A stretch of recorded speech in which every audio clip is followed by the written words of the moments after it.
جی سامعین محترم، آج میں آپ کو ایک ایسے خوبصورت علاقے کی سیر کرواتا ہوں جس کو ضلع طور غر کے نام سے یاد کیا جاتا ہے۔ اس وقت جو نظارے آپ کو دکھا رہا ہوں یہ ضلع طور غر بلکوٹ سے جب بٹیلہ کی طرف جاتے ہیں تو یہ وہ راستے کے وہ نظارے میں آپ کو دکھا رہا ہوں۔ اس وقت میں بٹیلہ سے بلکوٹ کی طرف اور پھر وہاں سے لاہور کی طرف جا رہا ہوں۔ سوچا راستے میں آپ کو جو قدرتی نظارے ہیں وہ دکھاتا چلوں۔ یہ جو آپ کو مسجد نظر آ رہی ہے یہ راستے میں لوگوں نے بنائی ہے۔ جب لوگ سفر کرتے تھک کر یہاں آرام کرتے ہیں اور یہاں نماز وغیرہ پڑھتے ہیں، اور ساتھ میں اللہ کی طرف سے ایک بطور مہمان نوازی کی، جس طرح یہ لوگ مہمان نواز ہیں اسی طرح اللہ تعالیٰ نے ان کے لیے بطور مہمان نوازی کی یہاں ایک چشمہ جاری کیا ہے۔ اس چشمے کا پانی بہت میٹھا اور ٹھنڈا ہے۔ جو بندہ گاؤں کی طرف سے آئے تو بھی آدھا سفر اس کا طے ہو جاتا ہے۔ اگر وہ سڑک کی طرف سے جہاں تک گاڑی آتی ہیں وہاں سے پیدل پیچھے اوپر گاؤں کی طرف آنا پڑتا ہے تو راستے میں یہ چشمہ آتا ہے تو وہاں کے لوگ بھی اس پانی کو پیتے ہیں، یعنی جو گاؤں کی طرف آتے ہیں ان کے لیے بھی یہ سہولت، جو جا رہے ہیں ان کے لیے بھی یہ سہولت۔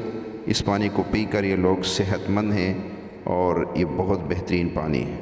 یہ جو بلند و بالا پہاڑ دیکھ رہے ہیں آپ، یہ ضلع طور غر کے پسماندہ علاقہ بلکوٹ اور بٹیلہ کے ہے، اور یہاں یہ جو دکانیں آپ کو نظر آ رہی یہاں تک یہ بلکوٹ کا علاقہ ہے۔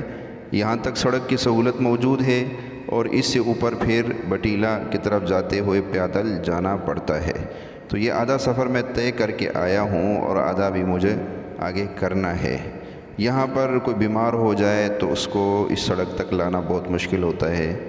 بیمار آدمی کے لیے ڈاکٹر کے پاس جانا بہت بڑی مصیبت ہوتی ہے۔ حکومت کو چاہیے کہ اس علاقے کی طرف توجہ دے، یہاں سہولیات دے لوگوں کو۔ یہاں غربت بہت زیادہ ہے، لوگ بیچارے کھیتی باڑی کرتے ہیں، اس میں اتنا گزارا نہیں ہوتا ہے، تو پھر اس کے اپنے گزر بسر کے لیے کراچی، لاہور، پنڈی کا رخ کرتے ہیں اور جہاں پہ اپنے روزگار کو تلاش کرتے ہیں۔ اگر ہماری حکومت اس علاقے کی طرف توجہ دے تو یقیناً بالا کوٹ اور کشمیر لوگ بھول جائیں گے، کیونکہ یہ بہت خوبصورت علاقے ہیں۔ کشمیر اور بالا کوٹ اتنی خوبصورت نہیں ہے لیکن گورنمنٹ کی توجہ ہے، جس کی بنا پر وہاں سہولیات بہت زیادہ کر دی گئی ہیں، جس کی وجہ سے وہاں کی خوبصورتی ہر بندہ اس کا قائل ہے۔